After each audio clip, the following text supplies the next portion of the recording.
Pero ito, palabas sa kailangan dito ma-break itong cluster na yun. Yung cluster na lang mapapatamaan. palagay ko Bababa ano, mo din sa hindi safety na, down. mukhang pasok Yeah, naman yung boy. labi.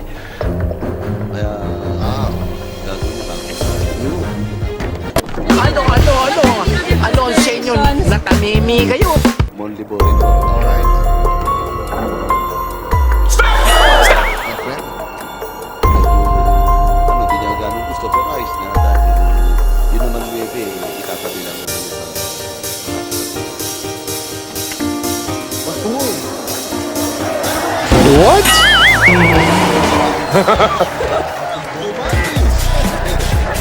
Tataka nga ako kung bakit paano nangyari yun, yung ganong tira.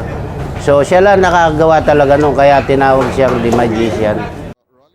Magandang hapon mga kaibigan, mga kabilyard. Welcome to Sports Hub Reaction and Commentary Videos. For today's reaction video, pag-usapan natin itong napaka-exciting na laban between Efren Bata Reyes versus Cory Duel ng US. Ginanap ito noong 2002. Ito yung Motolite 9-Ball Challenge. Nasa semifinal sila ngayon at si Cory Duel ang kalaban ni Efren Bata Reyes. Nanalo sa lag si Duel kaya siya ang magbe-break sa first rack. At makikita natin dito ang laban nila ay 9 balls at ang kanilang match ay race to 7. Napakagandang laban nito mga kaibigan, mga kabilyar, dahil ito ay ginanap dito sa Pilipinas noong 2002. At dito nga mapapakita natin mga bagong pool master ng US, mga bata na pool master ng US, itong si Cory Duel. Laban naman dito kay Efren Bata Reyes na veteran pool master at saka pool player ng Pilipinas. At makita natin dito si Cory Duel ay isa rin sa mga elite na pool player, pool master ng US. At dito siya ang nag-break. May pumasok na bola kaya siya pa rin ang nasa table. Panoorin natin mga kabilyard kung ano ang caliber nitong si Cory Duel. magandang combination, pero hindi naman gano'ng kakandaan yung pangalawang tira.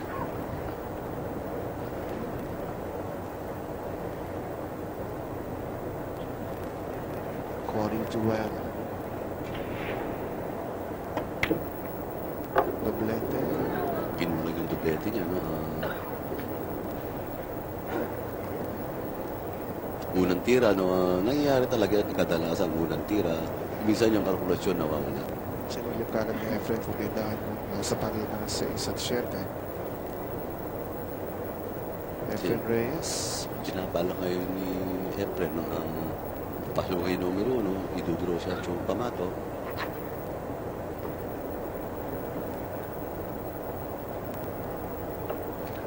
Mukhang nag-aalangan si Efren, no? Sa ngayon, di pa natin alam kung anong gagawin. Mukhang pwede rin siyang mag-safe shot dito.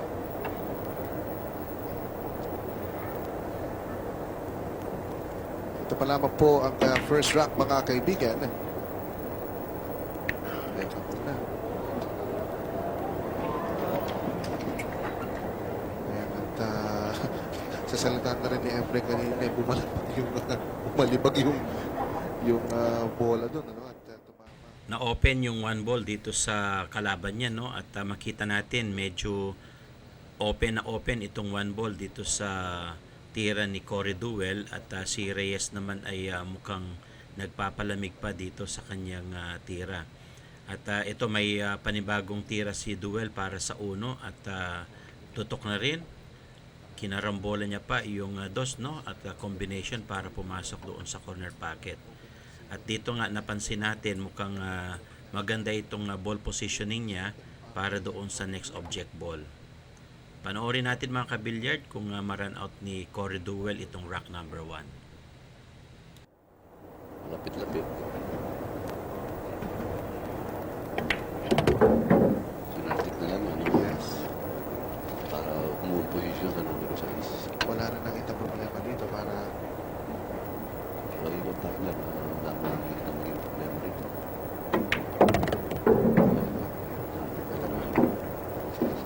Pero ano, mas gumaganda na draw mo kapag maganda yung pamesa lalo na.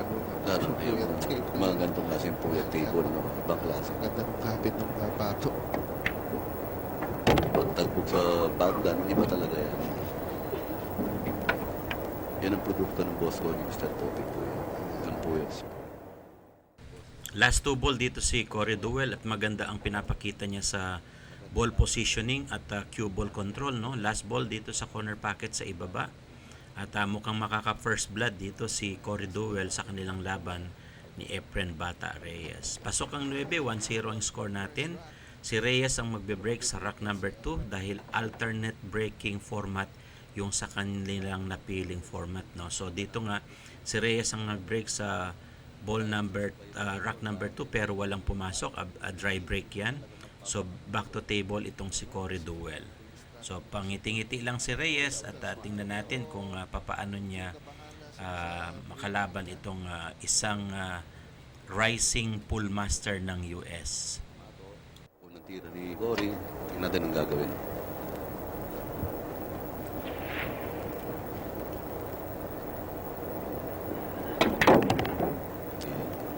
Dito shot mukhang sobra. Oo, ang lakas ng draw nun. Lakas ng draw pero Kumover. di maganda, no?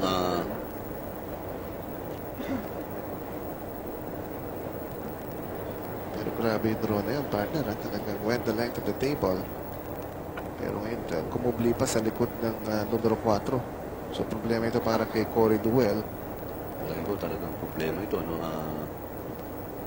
Sinisipat niya ngayon, ang iniisip niya ngayon, paano banday yung placing ngayon. Ito ngayon, ang option niya rito, no, babanday niya, pag tama, either yung bola gumanon, yung pamato niya maiwan sa ganitong area. Alright. Corey Deuel. Sa kabila tumama, no, hindi maganda. Medyo konti swerte, hindi na-scratch yung tira. Pero hindi maganda patama. Hindi maganda. So, may konting siya ron, swerte sa nangyari. Efren. So, balik sa mesa itong si Efren. Tignan natin kung Kanina sa break, mga kaibigan, wala pong naipasok si Efren doon.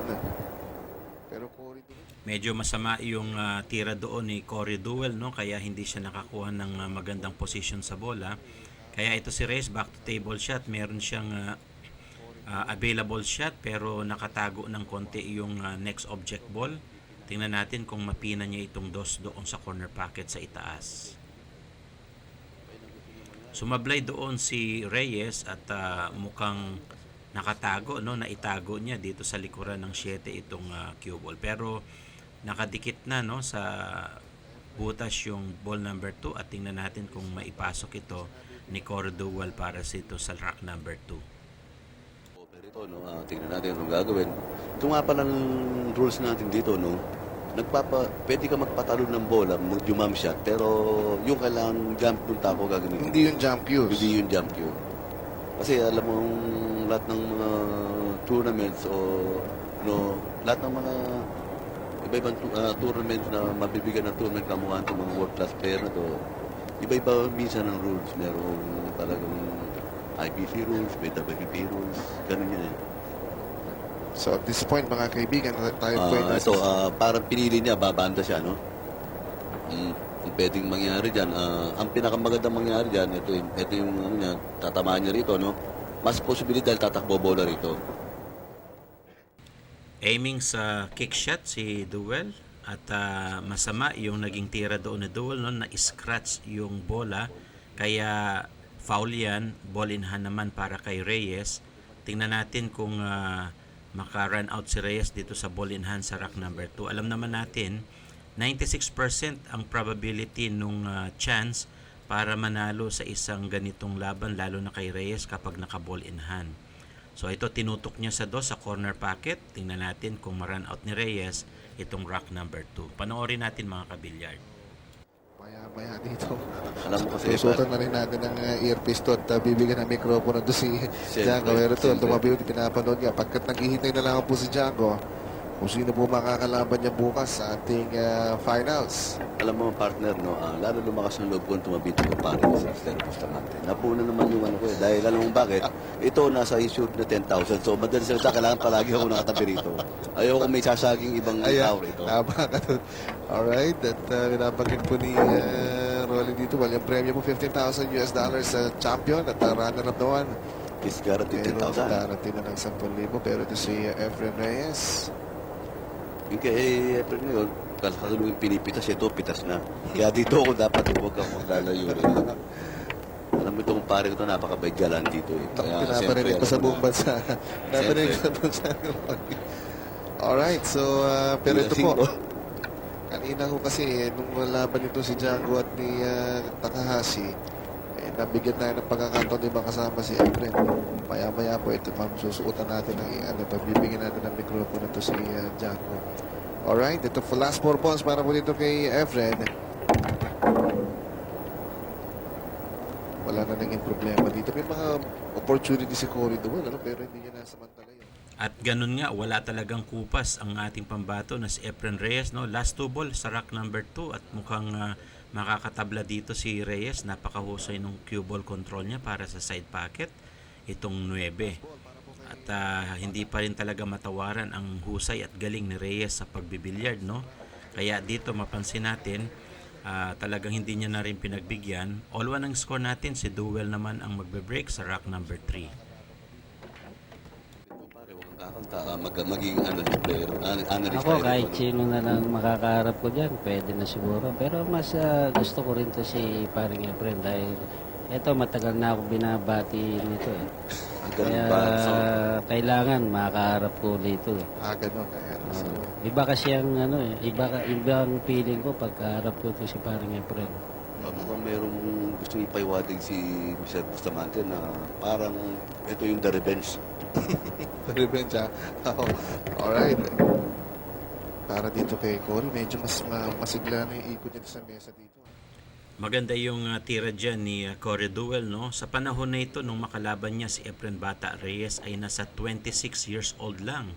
Itong si Cory Duel talagang promising pool master ng US. No? At si Efren Bata Reyes naman ay nasa 42 years old sa panahon na yan. Nasa peak siya nung kanyang career sa pagbibilyard. No?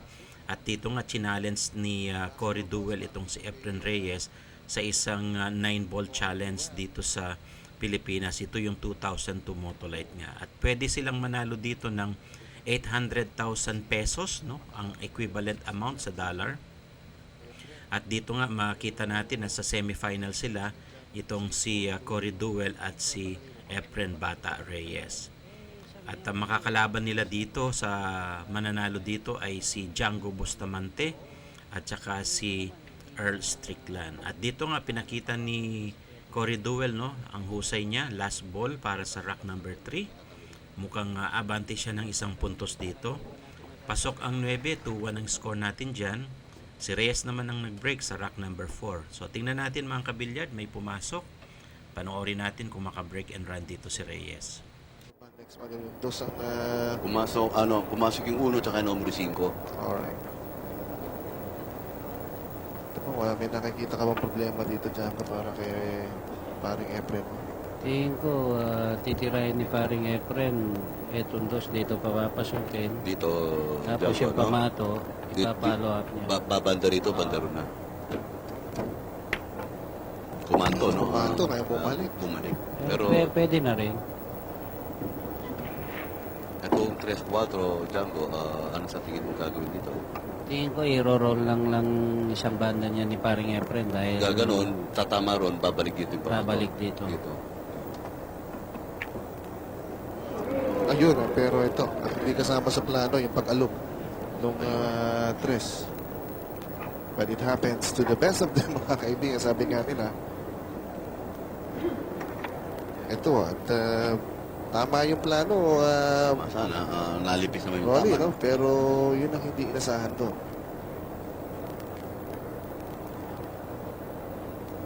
So bumaba yung pato. Ang naalala ko doon, Django, yung numero Pinatras 5 niya, no? ni Takahashi. Pero ito, i-scratch. Dito si Cory Duel. Yung tinira naman ni Cory na yun, di naman tama yung tira na yun. Dapat ang tira doon, yung i-follow up niya yung isang banda. Yung Isang banda gagamitin niya. Oo. Hindi siya gumamit ng banda, no? Oo, hindi siya gumamit ng banda kasi malakas siya magpa-atras eh. Ibig sabihin ito kung pare ko, partner, no? Wala naman bayad ang banda, pag di siya gumamit ng banda.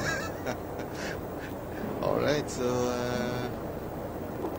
pero tama yung dahil siguro yung basa ni si Cory, medyo nag-struggle siya dito sa table natin. Napansin ko, di ba, nung unang round, yung draw niya dun sa first ball,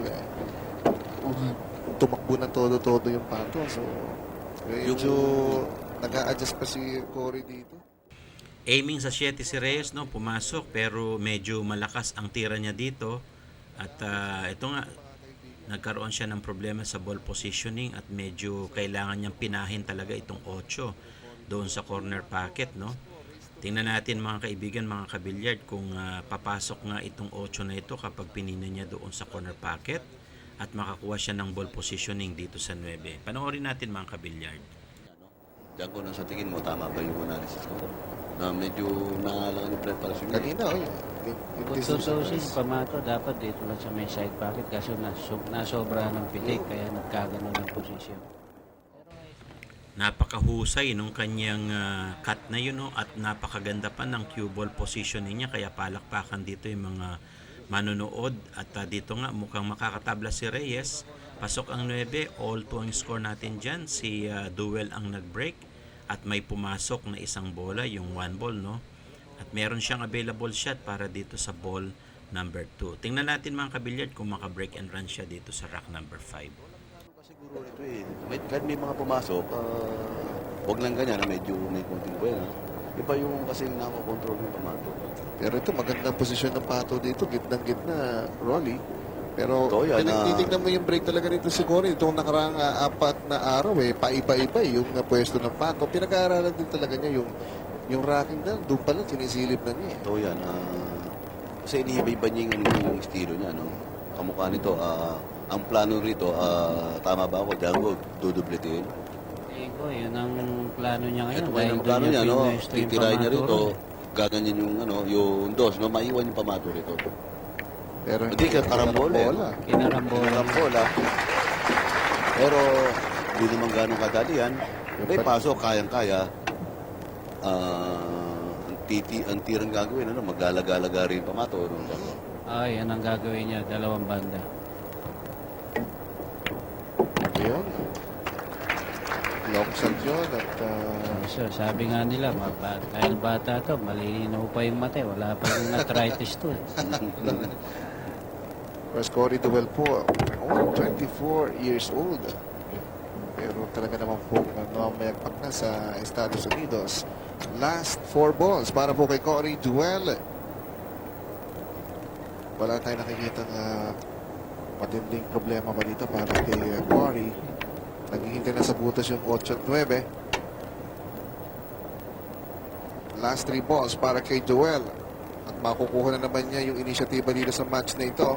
Laban po kay Efren Reyes. Mahusay talaga at napakagaling din nitong si Cory Duel sa cue ball control, no? At saka sa mga cueing style niya, napakahusay. Simple pero napaka-effective sa ball positioning at cue ball control.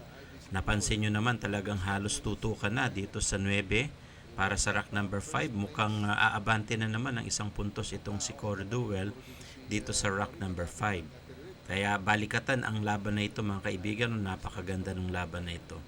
Pasok ang 9, 3 ang score natin, lamang si Duel, si Reyes ang nag-break sa rack number 6. Medyo walang pumasok dyan, may pumasok na 1 ball, no? Kaya back to table pa rin si Reyes. Tingnan natin kung makatabla si Reyes dito sa rack number 6. Pwede natin makita doon. Ito to. Ayun lang po yung dos dyan. So, nantiklaman doon ni Efren. Hindi lang simple-simple, no? Kasi yan naman bilyar, partner talagang hinahanapan mo lang ng saan pinakamadadaling tira. Yan, mga tips niya na to play like a pro. Samantala, ito po si Efren Reyes. Siya po humahabol ngayon sa match nito. Is down 1 rack. Ano mo itong 3-2 po at score. laban talaga ito na talagang magbabat-batan do mula sa una hanggang sa Ganun ang inaasahan natin dito sa magiging balikatan nitong ating semi-final matches. partner. Ito si Paring Django pala gusto na magpaalam na dahil iwanan na kami, Sir Bustamante. Hindi, para babalik ako, may tumatawag na sa akin. Kaya pa ba ako siya? Hindi ko kayo iwanan sa hirap at ginhawa, magsama-sama. Yun naman Yun ang dapat pinakamaganda. Dahil kasi alam mo bakit, di ba sabi ko kanina, pinakamagandang dikitan ngayon kung wala nang iba kundi si Mr. Guaranteed na. Gusto mo, dito ka na matulog din sa akin. Wala nang problema yan. Kasi alam mo si Mr. Bustamante, itong kababayan natin, galanti ito eh. Lagi mo inuulit yan. Oo, Bobby. totoo naman na Ayun po. may pagkagalanti ito. Samantala, ito po si Efren Reyes dito sa Numero 5. Medyo Masok, short siya doon kanina pero walang problema para po kay Efren Reyes.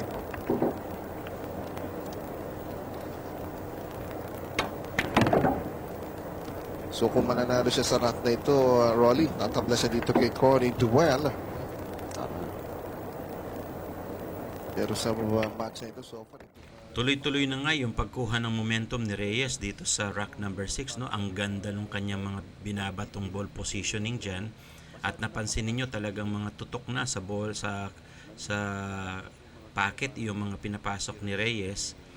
Last 2 balls si Reyes sa rack number 6, kukuha na magandang angle para sa 9. At dito nga talagang backspin ang ginawa dyan ni Reyes, eksaktong-eksakto para sa angulo at saka sa ball position dito sa 9. Mukhang ito nga tatabla si Reyes dito. Pasok ang 9. 3-all ang score natin. Si Duell ang magbe-break sa rack number 7 naman. May pumasok na bola dyan. 2 bola ang pumasok. Ang ganda ng break na yan ni Cory Duell. Mukhang meron lang problema dito sa ibaba, no? Nagkaroon ng cluster itong 7 at saka yung 9. Kaya tingnan natin kung paano ma-break ni Cory Duell yan. Ito na, napakalapit. pero ito yung mga problem Yun. balls na Ngayon, ang problema niya ngayon, iniisip na ito eh. yan. Yan nandiyan ang key niya sa game sa nito. mesang to. Yan pinaka-key niya para manalo siya sa game nito. Kung paano niya mabe-break yung 3 at 9 dyan, ano?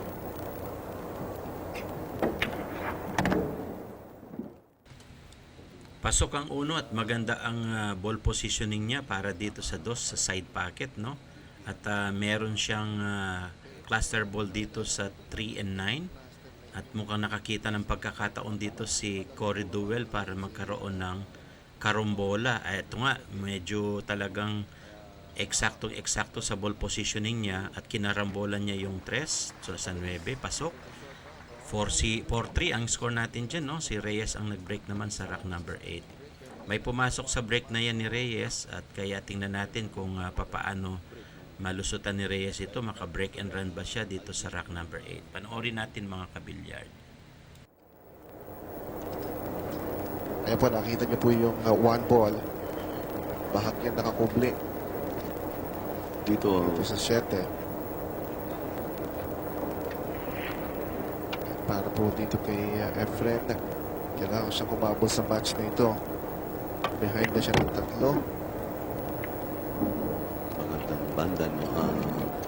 Ano siya, pareho may angulo sa kabilang banda pero yun ang pinakamagandang tira para makakuha sa magandang posisyon.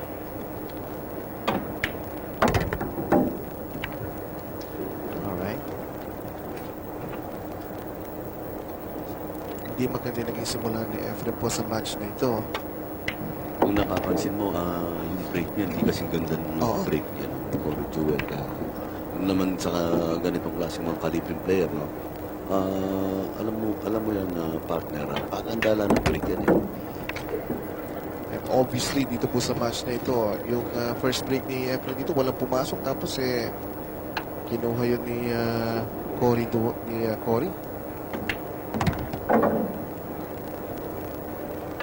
Last 2 balls para po kay Efren Reyes. Last 2 balls si Reyes sa rack number 8 at dito nga ang ganda talaga nung kanyang pagkakapasok doon sa 7 dito. Last ball si Reyes sa ball number 9. Mukhang tatabla na naman, no? Balikatan yung laban nila dito sa match nila na ito. All 4 ang score natin. Si Corey Deuel naman ang magbe-break sa rack number 9. Talagang maganda yung laban nila dito. Balikatan, no? Walang nagpapalusot at nagbibigay. At dito nga, ang ganda ng break na yan ni Corey Deuel. 2 ang pumasok. Available ang shot niya dito sa ball number 1. Kaya panoorin natin kung maka-break and run siya dito sa rack number 9. Ito yung pamato, no? Papasok yung uno.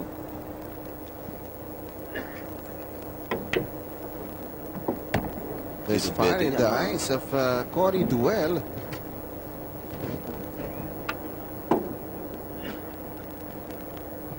Yes, and dinoblete pa niya yun, Rolly.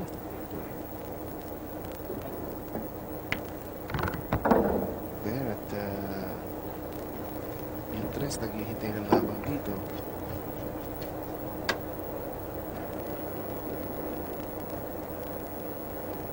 Corey Deuel, mga kaibigan, leading this match 6-4. Maganda na yung position play dito ni Corey. Tama ka dyan, partner. Kita mo naman yung kilos niya, no? Doon nakikita mo yung ano niya na yung ingangang feel niya sa tira niya na alam niya na ano dyan. Kasi alam naman sa player pag struggle ang kilos malaki.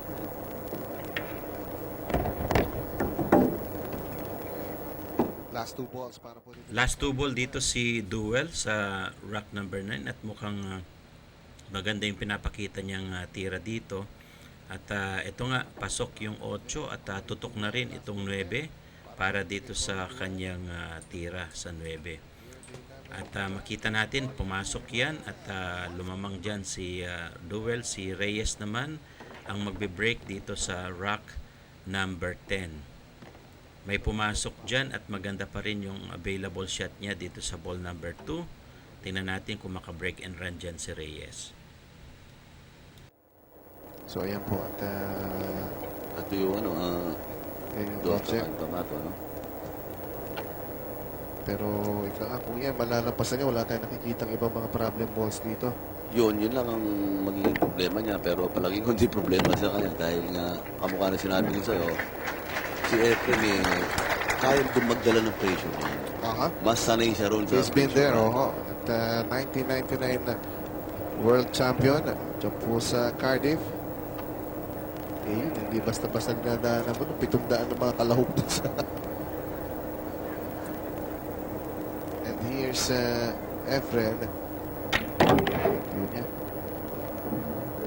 Maganda sa technique. Yun lang talaga ang kailangan sa technique. Kailangan kumulang yung bola banda ron, no? Delikado kasi baka dito may scratch. Pero dito, ito, kailangan niyang tingnan ito.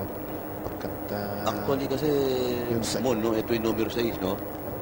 Ang problema riyan, hindi naman yung 6, Yung 7, kung paano niya iyan yun. Kaya siya ano dyan, no? Ang nakikita his mo, time, ito po si Efren Reyes. nakikita mo option dito dahil kung mawalang butas yung 7 rito, walang butas dyan, wala nang ibang gagawin kundi, ayun, titirahin dito, pakikisan na lang dito. Ayun, para Mukhang mahirap at alanganin itong tira niya sa 6, no? Kailangan niyang pagitnaan itong 6 and 9. Medyo manipis at ayun, pinakarambolan niya, no? Pinabigay niya doon sa 8. Napakahusay nung tira na yun. Isang nga ba yung fluke or intentional shot na ginawa ni Reyes? At tingnan natin kung makakuha pa siya ng magandang ball position. Napakahusay nung cueing niya dyan. At last 2 balls si Reyes sa rack number 9. Dito nga makikita natin kung abante si Reyes. At dito ang score natin all 4, no? At abante ng 1 puntos, 5-4 ang score natin dyan. Lamang si Reyes ng 1 point. Si Corey Deuel ang magbe-break sa rack number 10. Tingnan natin kung magawa ng paraan yan ni Deuel at makahabol. Maganda ang break niya yan. 2 bola ang pumasok. May available shot doon sa ball number 1. Panoorin natin mga kabilyard kung maka-break and run siya dito sa rack number 10. consistent lang, na. consistent May na yun. rhythm na siya sa break. Kung baga sa kitang-kita na niya siya, kaya doon siya nagre-relay ngayon, nagre-rely. Tama ba yung English ko? Kasi tinuturuan ako eh. 6 at 8 ang pumasok. Samantala, si Cory Duel. So, may doon pero nagpakita yata. Palagay ko, cover eh, no? Dahil ito yung uno pa rin. Tomato. Si Alanganin, Efren, no? hindi na. Titignan ko lang sa kanya kung titignan ko kung ano kikilos niya rito para masabi ko anong option ang pwedeng mangyari dito. Mukhang on naman yung tira. Pero Mukhang isa-save niya, ibababa niya yung bola. Ayun ang gusto niya mangyari sa 5 ilalagay. Ayun. Ilang ang kanina pa pinaka-apakan ni Mr. Reyes. ito nga, binibigyan na yung magandang challenge dito si Cory. Napapatango si Cory Duel sa ginawa dito ni Efren Reyes. Parang chess match na dito. Namamagitan dito kay Cory Duel at Efren Reyes. Alam mo kasi itong games na to, no? Pag nakakuha ni Efren to, iba magiging kwento nito eh. Magbabaligtad na nito momentum nito eh, no? Pero tingnan natin He's still kung anong behind gagawin. 2 racks, mga Two kaibigan, racks, 7-5. Pero kanina pa binabanggit, Rolly, isang miscue lang na dito si Cory. At lalo-lalo na sa... Medyo alanganin yung tira dyan ni Cory Duel sa play safe ni Reyes. Kick shot, tumama yung bola pero nagkaroon siya ng available shot dito naman si Reyes. So back to table si Reyes at tingnan natin kung ano yung discarding gagawin niya dito para maka-abante, no, dito sa kanilang match nila. Medyo nakakarombola itong 9 sa 1 pero tingnan natin kung anong discarding ni Reyes dito.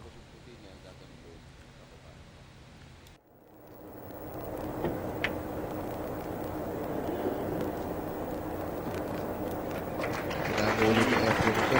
Ginamit pa yung 9. Kaya lang, nagpakita, no? Hindi nagusto ni Efren yung tirang yun na napalakas ng konti, no?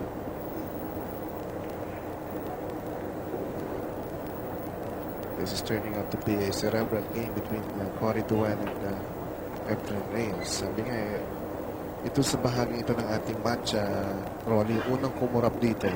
Kasi 2 racks na lang to si Wala na. Cory Duel Kung mananalo pa si Cory Duel sa rack. Maganda pa rin yung ginawang play safe dyan ni Reyes, no? At medyo alanganin ang tira nga dito ni Cory Duel. At tingnan natin kung papaano sila maglaban dito sa battle of play safe at sino ang bibigay sa kanilang dalawa. At mapansin natin talagang mag-play safe din dito si Cory Duel pero nagkaroon ng opening naman itong si Reyes. Tumama yung cue ball doon sa 7 kaya very disappointed dyan si Cory Duel at dito nga tiningnan niya na yung score at nakita niya na yung ball position nitong uno. Kaya panoorin natin kung maka-run out si Reyes dito sa rack number 10. Ang ganda ng ball position sa 2. Panoorin natin mga kabilyard. Totoo yan, right ka dyan. No? Yun ang inaabangan niya ngayon. Dahil susunod, kung di ako nagkakamali, siya bibreak eh.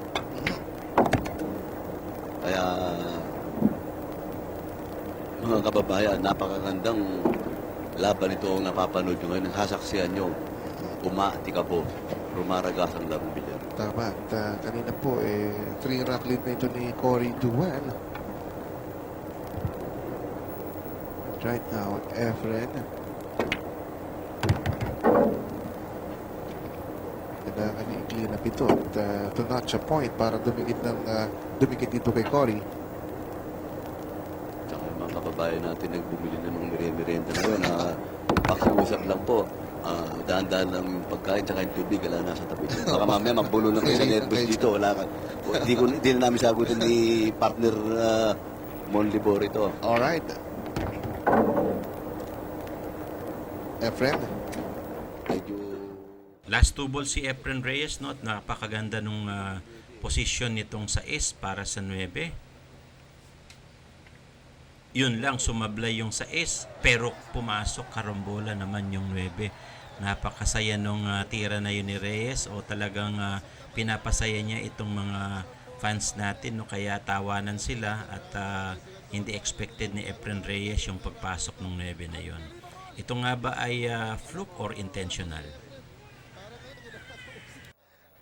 alam mo, Paano ka din ito? Nakita niyo mga Alam mo, kaibigan. Kumanto na yung 7 pero yung 9 tuloy-tuloy Ayun. na karambola. Unbelievable shot coming from Efren Reyes. Pati siya hindi makapaniwala doon, Alam Rolly. mo, pare kilala ko yan. Mukhang pinaganda lang din. Pinasigla yung mga tao, mukhang inaantok. Ganun ba? Breaking ni Reyes para dyan sa last rack niya, no? Nasa top of the hill na si Reyes. 6-4 ang score natin dyan, race to 7.